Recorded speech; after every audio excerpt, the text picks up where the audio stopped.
أعوذ بالله من الشيطان الرجيم بسم الله الرحمن الرحيم ياسين والقرآن الحكيم إنك لمن المرسلين على صراط مستقيم تنزيل العزيز الرحيم لتنذر قوما ما أنذر آباؤهم فهم غافلون لقد حق القول على أكثرهم فهم لا يؤمنون إنا جعلنا في أعناقهم أغلالا فهي إلى الأذقان فهم مقمحون وجعلنا من بين أيديهم سدا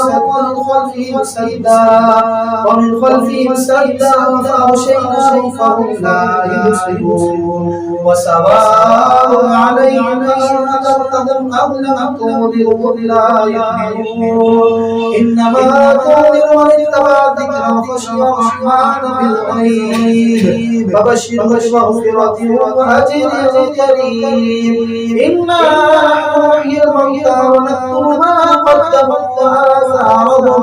وكل شيء أحصيناه في إمام مبين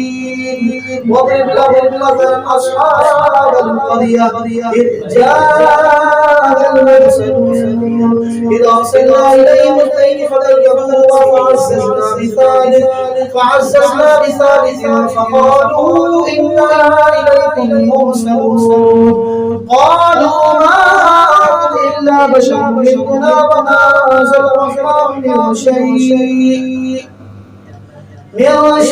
إن أنتم إلا تكذبون قالوا ربنا يعلم إنا إليكم لمرسلون وما علينا إلا البلاغ المبين قالوا إنا تطيرنا بكم لئن لم تنتهوا لنرجمنكم وليمسنكم منا عذاب أليم قالوا طائركم معكم أئن ذكرتم بل أنتم قوم مسرفون وجاء من أقصى المدينة رجل يسعى قال يا قوم اتبعوا المرسلين اتبعوا من لا يسألكم أجرا وهم مهتدون وما لي لا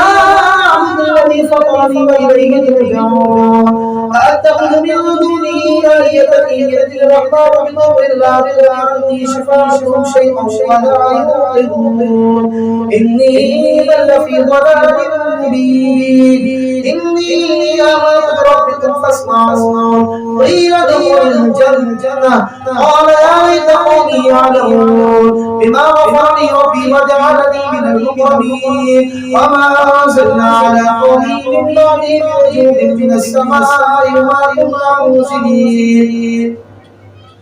إن كانت إلا صيحة واحدة فإذا هم خامدون يا حسرة على العباد يا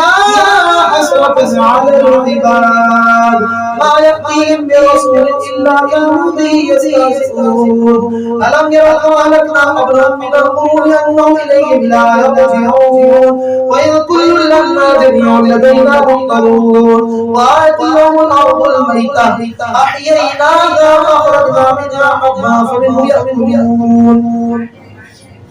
وجعلنا فيها جنات من نخيل وأعناب وفجرنا فيها من العيون ليأكلوا من ثمره وما عملت أيديهم أفلا يشكرون سبحان الذي خلق الأزواج كلها مما تنبت الأرض ومن أنفسهم ومما لا يعلمون وآية لهم الليل نسلخ منه النهار فإذا هم مظلمون والشمس تجري لمستقر لها ذلك تقدير العزيز العليم والقمر قدرناه منازل حتى عاد كالعرجون القديم لا الشمس ينبغي لها أن تدرك القمر ولا الليل سابق النهار وكل في فلك يسبحون وآية لهم أن عملنا ذرية في الفلك المشحون وخلقنا لهم من مثله ما يركبون وإن نشأ نغرقهم فلا صريخ لهم فلا هم ينقذون إلا رحمة منا ومتاعا إلى حين وإذا قيل لهم اتقوا ما بين أيديكم وما خلفكم لعلكم ترحمون وما تأتيهم من آية من آيات ربهم إلا كانوا عنها معرضين وإذا قيل لهم أنفقوا مما رزقكم الله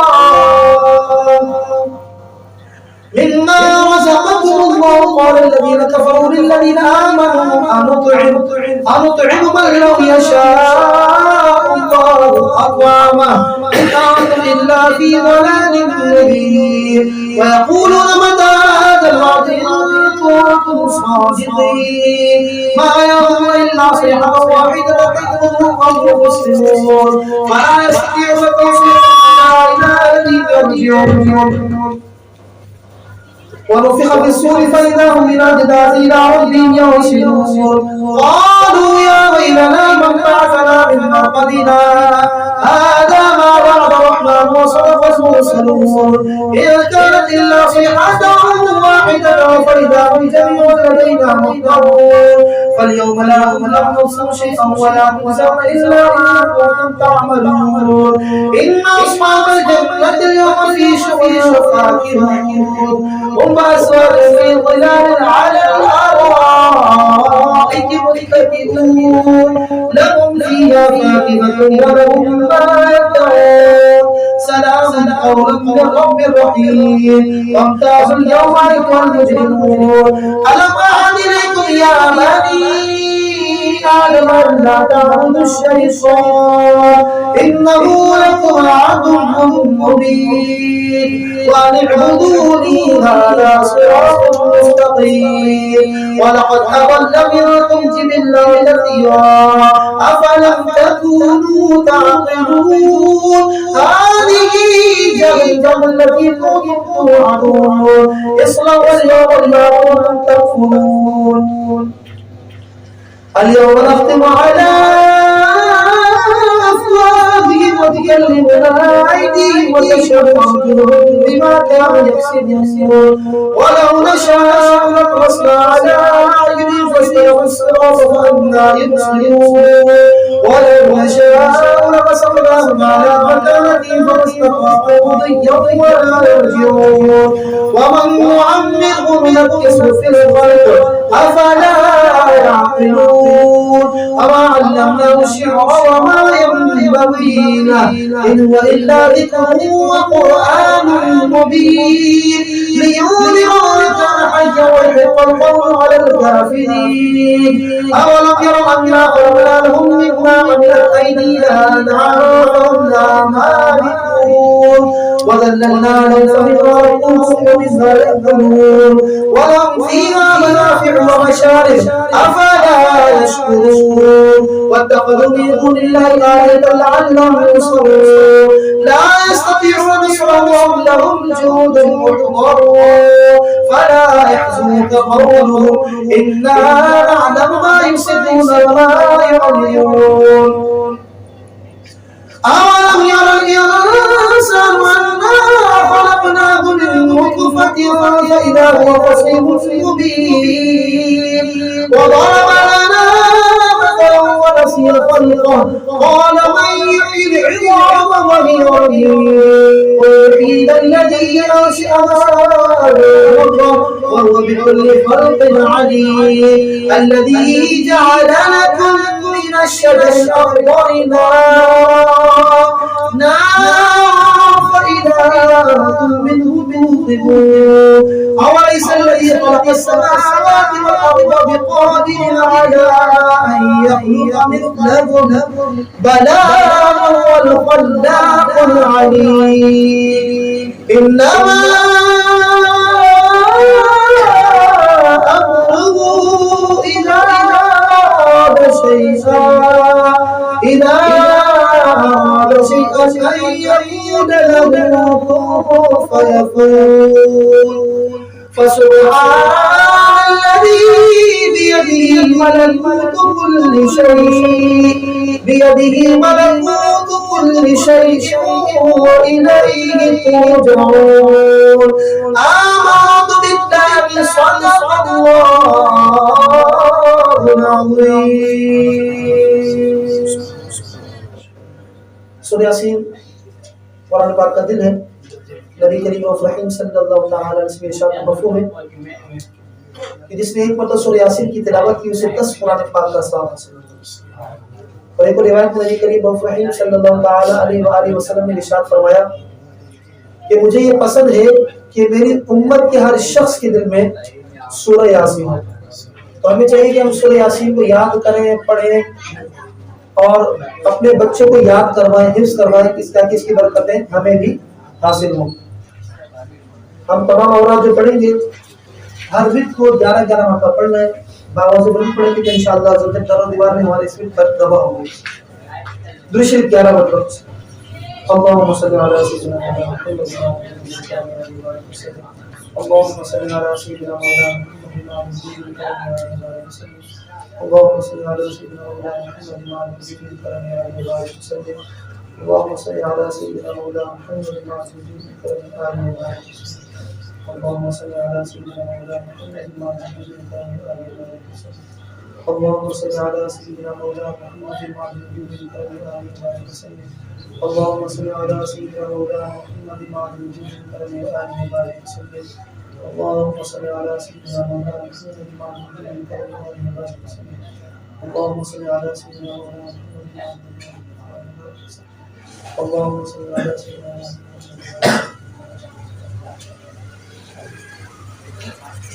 سورہ فاتحہ 7 مرتبہ. بسم اللہ الرحمن الرحیم.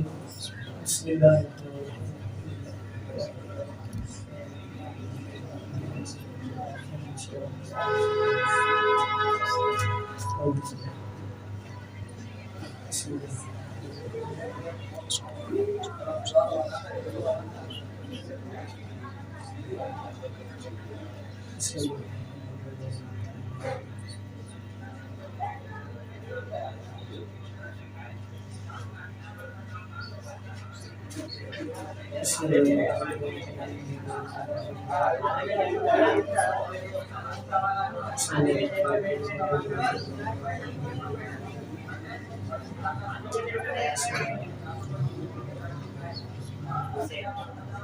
سورہ علم نشرہ 7 مرتبہ. بسم اللہ الرحمن الرحیم. جنہیں علم نشرہ یاد نہ ہو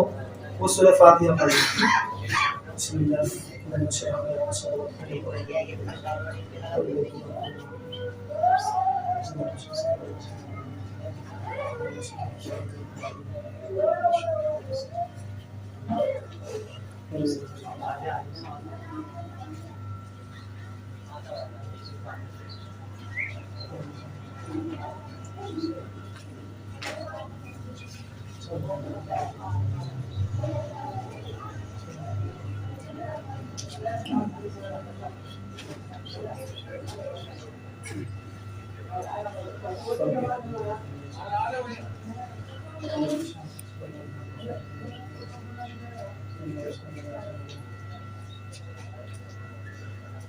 سورہ اخلاص 11 مرتبہ. بسم اللہ الرحمن الرحیم.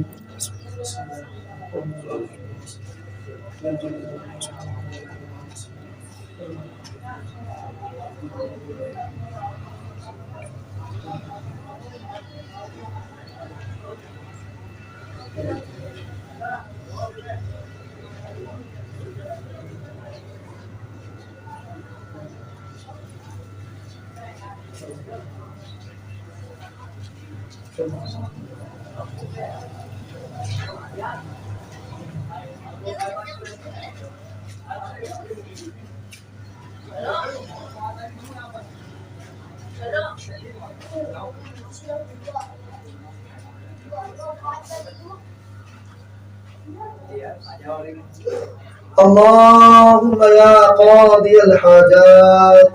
اللهم يا قاضي الحاجات. دل کے باوجود پڑھیں. اللهم يا قاضي الحاجات اللهم يا قاضي الحاجات اللهم يا قاضي الحاجات اللهم يا قاضي الحاجات اللهم يا قاضي الحاجات، اللهم يا قاضي الحاجات، اللهم يا قاضي الحاجات، اللهم يا قاضي الحاجات، اللهم يا قاضي الحاجات، اللهم या قاضي الحاजत। इसका माना है कि ए अल्लाह तू ही हाजतों को पूरा करने वाला है। हम पढ़ेंगे अल्लाहुम्मा या काफियल मुहिम्मात, के अल्लाह अज़्ज़ा वजल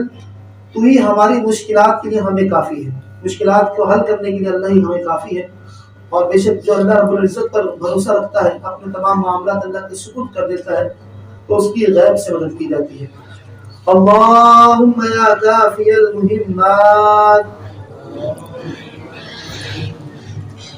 अल्लाहुम्मा या काफियल मुहिम्मात, अल्लाहुम्मा या काफियल मुहिम्मात, अल्लाहुम्मा या काफियल मुहिम्मात, अल्लाहुम्मा या काफियल मुहिम्मात, अल्लाहुम्मा या काफियल मुहिम्मात, अल्लाहुम्मा या काफियल मुहिम्मात, अल्लाहुम्मा या काफियल मुहिम्मात, اللهم يا كافي المهمات، اللهم يا كافي المهمات، اللهم يا حل المشكلات، اللهم يا حل المشكلات، اللهم يا حل المشكلات، اللهم يا حل المشكلات، اللهم يا حل المشكلات، اللهم يا حل المشكلات، اللهم يا حل المشكلات، اللهم يا حل المشكلات، اللهم يا حل المشكلات، اللهم يا حل المشكلات، اللهم يا حل المشكلات، اللهم يا حل المشكلات، اللهم يا دافع البليات، اللهم يا دافع البليات، اللهم يا دافع البليات، اللهم يا دافع البليات، اللهم يا دافع البليات، اللهم يا دافع البليات،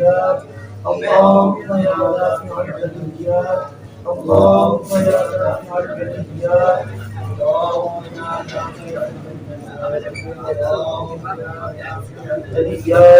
اللهم يا دافع البليات، اللهم يا دافع البليات،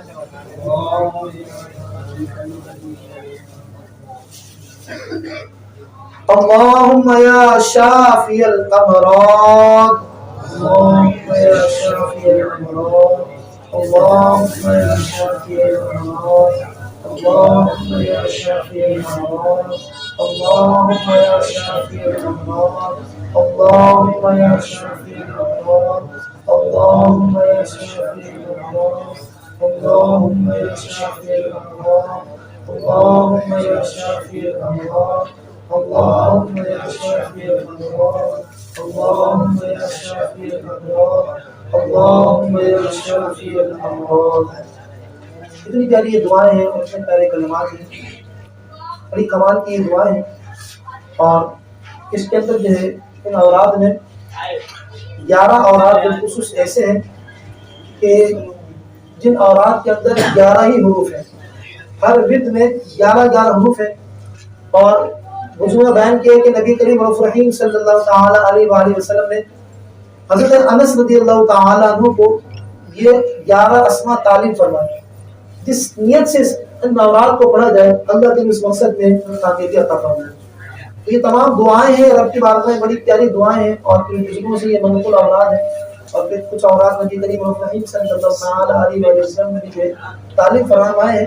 तो हम बाआवाज़ से बुलंद पढ़ें। ये तो अल्लाह का कलाम है, इसमें तो बरकत ही बरकत, इसमें हम किस बात की शर्म है। बाआवाज़ से बुलंद पढ़े ताकि ये तमाम औलाद रब की बारगाह में जो मकबूल हो, न जाने किसका पढ़ना अल्लाह की बारगाह में मकबूल हो जाए और उसकी कबूलियत के सबके अल्लाह रब्बुल इज़्ज़त सब तक पढ़ना बोल रहा है। अल्लाहुम्मा या मुफत्तिहल अबवाब, अल्लाहुम्मा या मुफत्तिहल अबवाब, अल्लाहुम्मा या मुफत्तिहल अबवाब, अल्लाहुम्मा या मुफत्तिहल अबवाब, अल्लाहुम्मा या मुफत्तिहल अबवाब, अल्लाहुम्मा या मुफत्तिहल अबवाब, अल्लाहुम्मा या मुफत्तिहल अबवाब, अल्लाहुम्मा या मुफत्तिहल अबवाब, अल्लाहुम्मा या मुफत्तिहल अबवाब,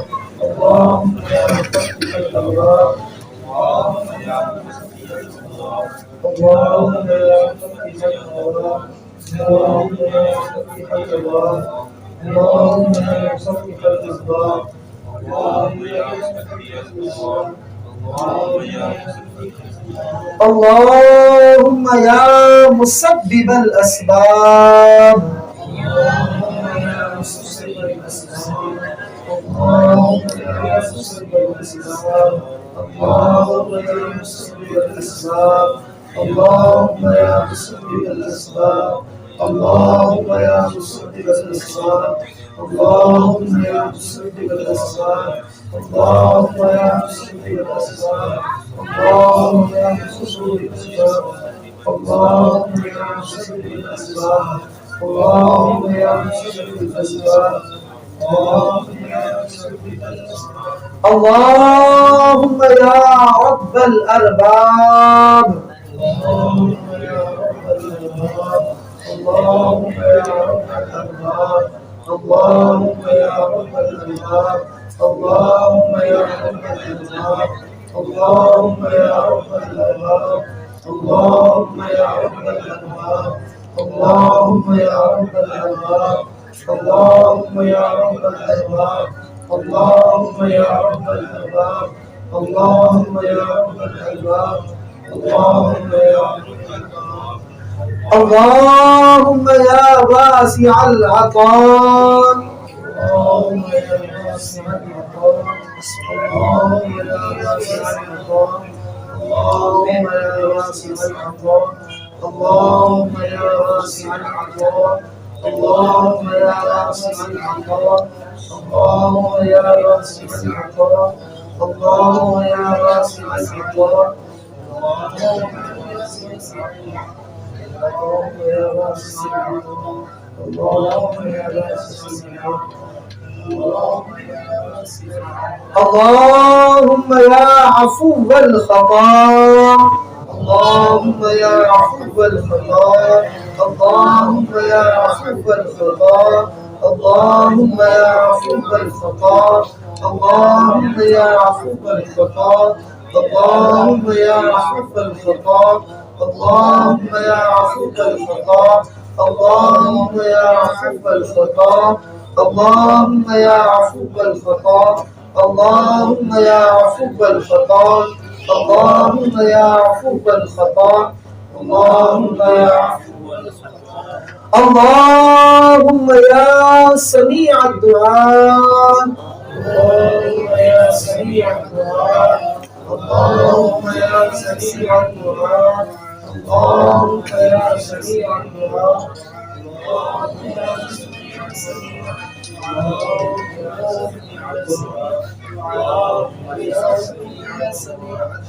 اللهم يا سميع الدعاء اللهم يا سميع الدعاء اللهم يا سميع الدعاء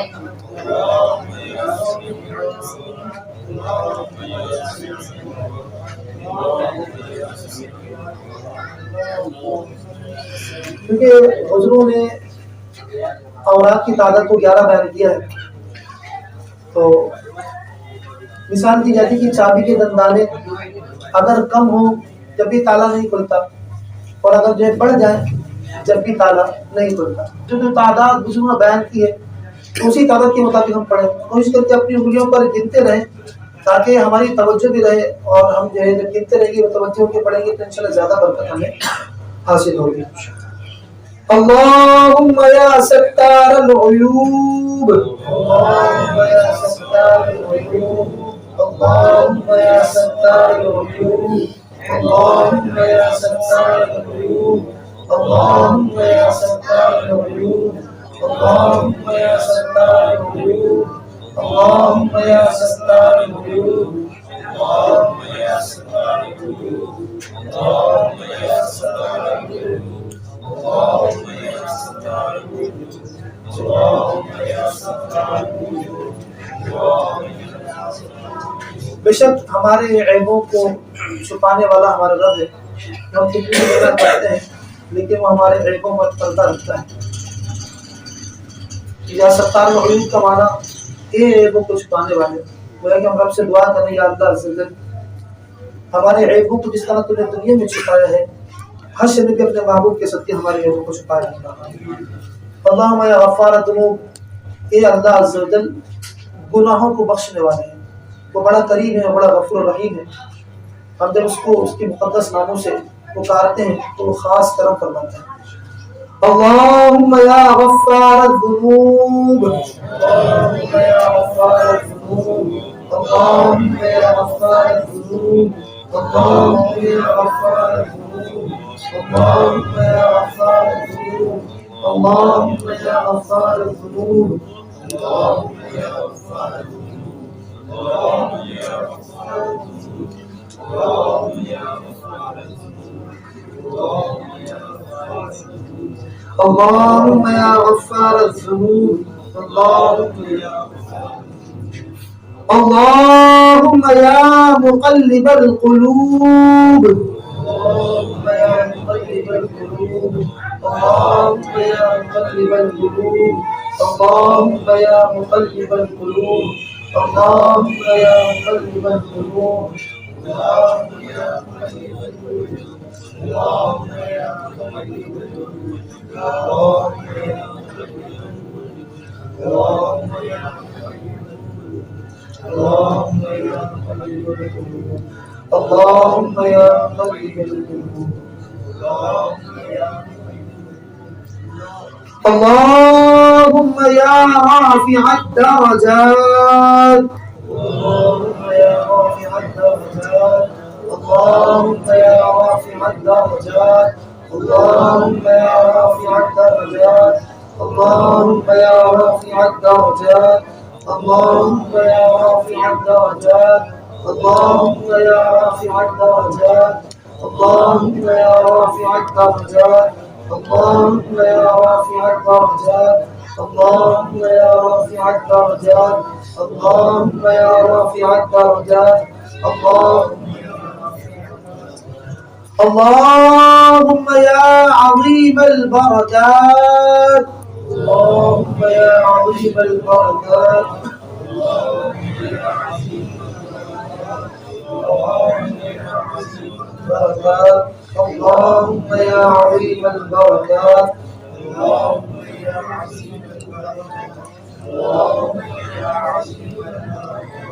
अल्लाहुम्मा या अज़ीमल बरकात, अल्लाहुम्मा या अज़ीमल बरकात, अल्लाहुम्मा या अज़ीमल बरकात, अल्लाहुम्मा या अज़ीमल बरकात, अल्लाहुम्मा या अज़ीमल बरकात, अल्लाहुम्मा या मुजीब दुआवात, ए अल्लाह ए दुआओं को कबूल करने वाले, अल्लाहुम्मा या मुजीब दुआवात, अल्लाहुम्मा या मुजीब दुआवात, अल्लाहुम्मा या मुजीब दुआवात, अल्लाहुम्मा या मुजीब दुआवात, अल्लाहुम्मा या मुजीब दुआवात, अल्लाहुम्मा या मुजीब दुआवात, अल्लाहुम्मा या मुजीब दुआवात,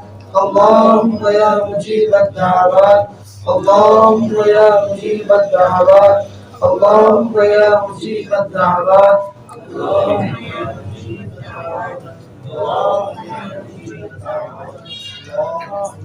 अल्लाहुम्मा या अरहमर राहिमीन, अल्लाहुम्मा या अरहमर राहिमीन,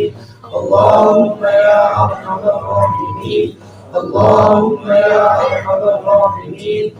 अल्लाहुम्मा या अरहमर राहिमीन, अल्लाहुम्मा या अरहमर राहिमीन, अल्लाहुम्मा या अरहमर राहिमीन, अल्लाहुम्मा या अरहमर राहिमीन, अल्लाहुम्मा या अरहमर राहिमीन, अल्लाहुम्मा या अरहमर राहिमीन,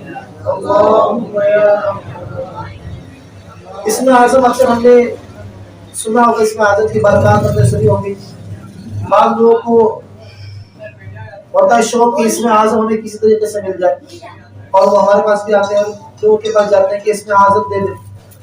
देखिए इसमें आज़म जो है ये क्या है, कौन सा इसमें आज़म है, ये पोशीदा राज है। लेकिन बाज़ बुजुर्गों ने जो है कुछ अस्मा की तरफ इशारा फरमाया। جیسے کہ سب سے پہلے تو لفظ اللہ، اللہ رب العزت کا نام، اس میں جلالت اللہ، اس کے متعلق جو غوث پاک رضی اللہ تعالیٰ عنہ نے بیان فرمایا کہ اس میں اعظم اللہ ہے، لیکن شرط یہ ہے کہ انسان جب اس کو پڑھے تو اس کے دل میں غیر کا تصور نہ ہو، تو یہ اس میں اعظم اس کے لیے اللہ ہے۔ اور بعض روایتوں سے یہ بھی ملتا ہے کہ اللہ لا الہ الا هو الحی القیوم، اس آیت میں اس میں اعظم پوشیدہ ہے۔ اب اس میں لفظ اس میں جلالت اللہ بھی ہے، لا الہ الا ہو بھی ہے اس کے اندر، اس میں ذکر کبیر بھی کہا جاتا ہے، اور الحی القیوم، الحی القیوم یہ بھی اس میں موجود ہے، تو حی یا قیوم اس میں اعظم ہو سکتا ہے۔ اور بعض میں رحمان و رحیم جو بسم اللہ الرحمن الرحیم پڑھتے ہیں، تو بسم اللہ بھی ایک اللہ رب العزت کا نام نامی، اس میں جلالت اللہ، اور پھر اس کی دو صفات رحمان و رحیم، تو یہ بھی اس میں اعظم ہو سکتا ہے۔ لیکن بات یہ ہے کہ انسان اللہ رب العزت کا جو نام بھی پڑھے، اللہ رب العزت کی جس نام کا بھی ذکر کرے، تو شرط یہ کہ اس کی توجہ اللہ رب العزت کی ذات کی طرف ہو۔ اگر وہ زبان سے تو پڑھ رہا ہے لیکن اس کی توجہ جو ہے دل کہیں اور ہے، دماغ کہیں اور ہے، تو پڑھنے کا فائدہ پھر اس کو حاصل نہیں ہوتا۔ یا اللہ یا رحمان یا رحیم، یا اللہ یا رحمان یا رحیم، یا اللہ یا رحمان یا رحیم، یا اللہ یا رحمان یا رحیم، یا اللہ یا رحمان یا رحیم، یا اللہ یا رحمان یا رحیم، یا اللہ یا رحمان یا رحیم، یا اللہ یا رحمان یا رحیم، یا اللہ یا رحمان یا رحیم، یا اللہ یا رحمان یا رحیم، یا اللہ یا رحمان یا رحیم، یا اللہ یا رحمان یا رحیم، یا حی یا قیوم، یا حی یا قیوم، یا حی یا قیوم، یا حی یا قیوم، یا حی یا قیوم، یا حی یا قیوم، یا حی یا قیوم، یا حی یا قیوم، یا حی یا قیوم، یا حی یا قیوم، یا حی یا قیوم، یا حی یا قیوم۔ اب ہم پڑھیں گے آیت کریمہ، اور آیت کریمہ اکثر کو یاد بھی ہوگی، اور بالخصوص جب ہم کسی مشکل میں ہوتے ہیں یا پھر خاص مقصد ہوتا ہے تو ہم آیت کریمہ کا ورد بھی کرواتے ہیں۔ لا الہ الا انت سبحانک انی کنت من الظالمین، لا الہ الا انت سبحانک انی کنت من الظالمین، لا الہ الا انت سبحانک انی کنت من الظالمین، لا الہ الا انت سبحانک انی کنت من الظالمین، لا الہ الا انت سبحانک انی کنت من الظالمین، لا الہ الا انت سبحانک انی کنت من الظالمین، لا الہ الا انت سبحانک انی کنت من الظالمین، لا الہ الا انت سبحانک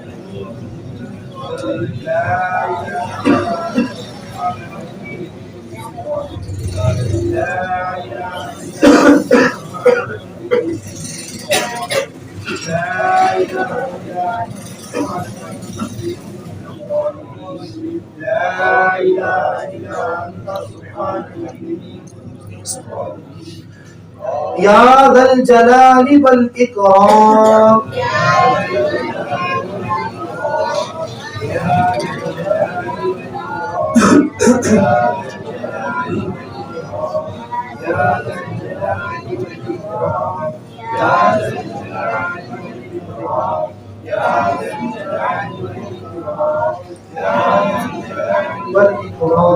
یا ذا الجلال والاکرام، یا ذا الجلال والاکرام، یا ذا الجلال والاکرام، یا ذا الجلال والاکرام،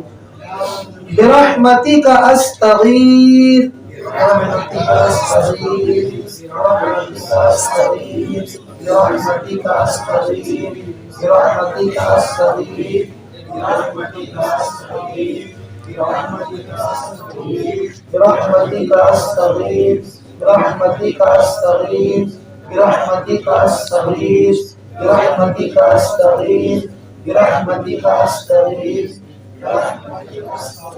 سلام قولا من رب رحيم سلام قولا من رب رحيم سلام قولا من رب رحيم سلام قولا من رب رحيم سلام قولا من رب رحيم سلام قولا من رب رحيم سلام قولا من رب رحيم سلام قولا من رب رحيم سلام قولا من رب رحيم سلام قولا من رب رحيم سلام قولا من رب رحيم سلام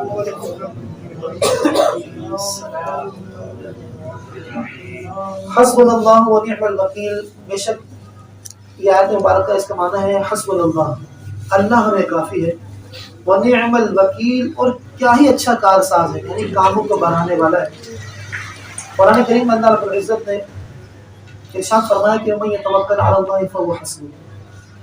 कि जो अल्लाह पर भरोसा रखता है अल्लाह उसे काफ़ी है। और फरमाया कि मैं यतवक्कल अल्लाह फहुव हस्बुह, और इससे पहले फरमाया कि मैं यत्तक़िल्लाह यजअल लहु मखरजा व यरज़ुक़हु मिन हैथु ला यहतसिब, कि जो अल्लाह से डरता है तो अल्लाह तबारक व तआला उसके निजात के रास्ते निकाल देता है। वयरज़ुक़हु मिन हैथु ला यहतसिब, और उसे ऐसी जगह से रिज़्क़ अता फरमाता है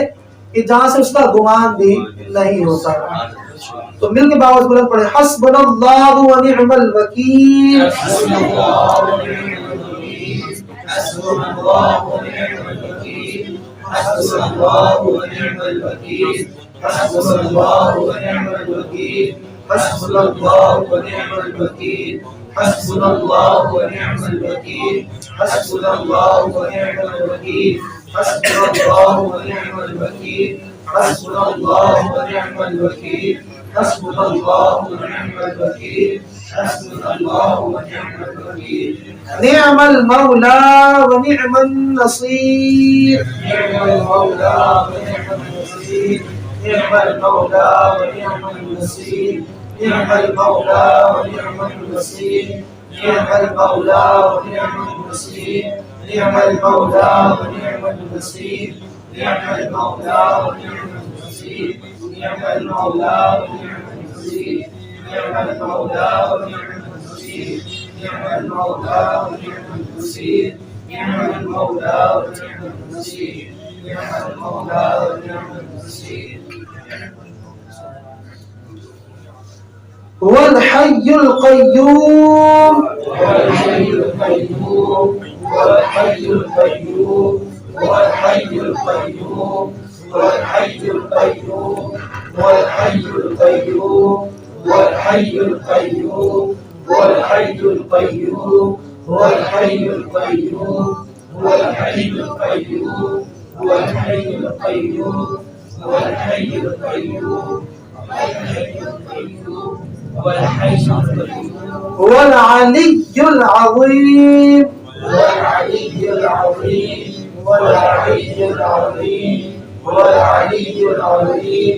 वल अलिय्युल अज़ीम वल अलिय्युल अज़ीम वल अलिय्युल अज़ीम वल अलिय्युल अज़ीम वल अलिय्युल अज़ीम वल अलिय्युल अज़ीम वल अलिय्युल अज़ीम वल अलिय्युल अज़ीम वर्रहमानुर रहीम वर्रहमानुर रहीम वर्रहमानुर रहीम वर्रहमानुर रहीम वर्रहमानुर रहीम वर्रहमानुर रहीम वर्रहमानुर रहीम वर्रहमानुर रहीम वर्रहमानुर रहीम वर्रहमानुर रहीम वल गनियुल हमीद वल गनियुल हमीद वल गनियुल हमीद वल गनियुल हमीद वल गनियुल हमीद वल गनियुल हमीद هو الغني الحميد هو الغني الحميد هو الغني الحميد هو الغني الحميد هو الغني الحميد هو الغني الحميد هو الغني الحميد هو اللطيف الخبير هو اللطيف الخبير هو اللطيف الخبير هو اللطيف الخبير هو اللطيف الخبير هو اللطيف الخبير هو اللطيف الخبير هو اللطيف الخبير هو اللطيف الخبير هو اللطيف الخبير هو اللطيف الخبير هو اللطيف الخبير هو اللطيف الخبير. اب جو 5 اسما آ رہے ہیں یا عزیز یا اللہ یا کریم یا اللہ یا جبار یا اللہ یا غفار یا اللہ، یہ 5 اسما جو ہے ان کو پنج گنج قادریہ بھی کہا جاتا ہے. اور سلسلہ قادریہ کے اندر جو ہے بہت زیادہ ان اوراد کو کی تعلیم دی جاتی ہے. سید غوث اعظم پیر پیرا میر میرا شیخ عبد القادر جیلانی غوث اعظم دستگیر رضی اللہ تعالی عنہ نے اپنے مریدوں کی تعلیم فرمائی، اور آپ کے ورد میں بھی یہ 5 اسما بالخصوص ہوا کرتے تھے. آئیے ہم ان کو مل کے پڑھتے ہیں. یا عزیز یا اللہ یا عزیز یا اللہ یا عزیز یا اللہ یا عزیز یا اللہ یا عزیز یا اللہ یا عزیز یا اللہ یا عزیز یا اللہ یا عزیز یا اللہ یا عزیز یا اللہ یا عزیز یا اللہ یا عزیز یا اللہ یا عزیز یا اللہ یا کریم یا اللہ یا کریم یا اللہ یا کریم یا اللہ یا کریم یا اللہ یا کریم یا اللہ یا کریم یا اللہ یا کریم یا اللہ یا کریم یا اللہ یا کریم یا اللہ یا کریم یا اللہ یا کریم یا اللہ یا کریم یا اللہ یا کریم یا اللہ یا جبار یا اللہ